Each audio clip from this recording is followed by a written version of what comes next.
اللہ لہ الحمد حمدا کثیرا ومحمد لہ الصلاۃ صلاۃ جمیلا اما بعد فاعوذ باللہ من الشیطان الرجیم بسم اللہ الرحمن الرحیم۔ ناظرین، آج کا ہمارا درس شریعت احکام نکاح کے بارے میں ایک مسئلے کے بارے میں گفتگو کرنا ہے۔ مسئلہ یہ ہے کہ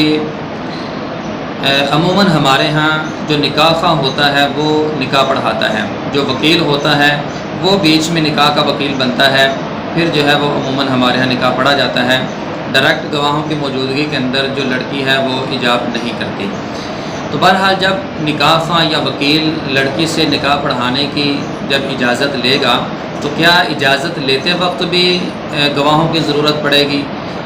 کہ اگر وہ اکیلا ہی جا کے اجازت لے آتا ہے تو پھر ایسی صورت کے اندر آ کر وہ گواہوں کی موجودگی میں نکاح پڑھ سکتا ہے یا نہیں پڑھ سکتا؟ تو شریعت مطہرہ کی روح سے لڑکی سے نکاح کی اجازت لیتے وقت گواہوں کا ہونا یہ شرط نہیں ہے۔ لڑکی سے نکاح کی اجازت لیتے وقت وکیل کے لیے یہ ضروری نہیں ہے کہ وہ گواہوں کو بھی بیچ میں شامل کرے۔ اگر گواہوں کے بغیر بھی اس نے نکاح کی اجازت لے لی تو پھر ایسی صورت کے اندر آ کر وہ گواہوں کی موجودگی میں نکاح پڑھ سکتا ہے۔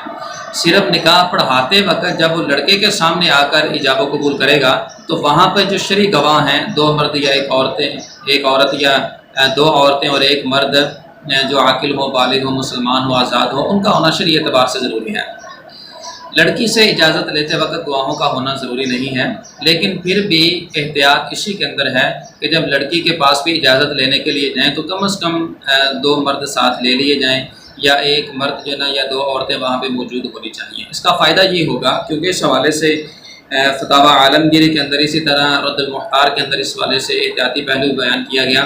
فرمایا کہ اگرچہ ابتدا میں اجازت لینا ضروری نہیں ہے، لیکن اگر بعد میں لڑکی انکار کر دیتی ہے کہ میں نے تو اجازت دی نہیں تھی، تو اب جو وکیل ہوگا، نکاح خواہ ہوگا،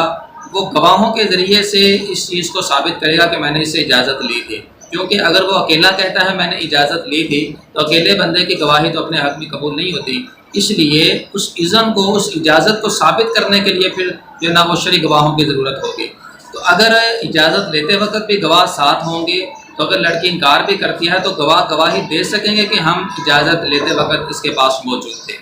تو احتیاط بہرحال اسی کے اندر ہے کہ جو وکیل نکاح ہے یا نکاح خواہ ہے جب وہ لڑکی سے اجازت لینے جائے تو ساتھ گواہوں کو لے لے، اور بہتر یہ ہے کہ دو مرد لے لے یا ایک مرد ساتھ ہونا، دو عورتوں کا وہاں پہ ہونا احتیاطی اعتبار سے ضروری ہے تاکہ بعد میں کسی قسم کی پریشانی کا سامنا نہ کرنا پڑے۔ اللہ تعالی ہم سب کو جو سنا ہے اس پر عمل کی توفیق عطا فرمائے۔ آمین بجاہ نبی امین صلی اللہ علیہ وسلم۔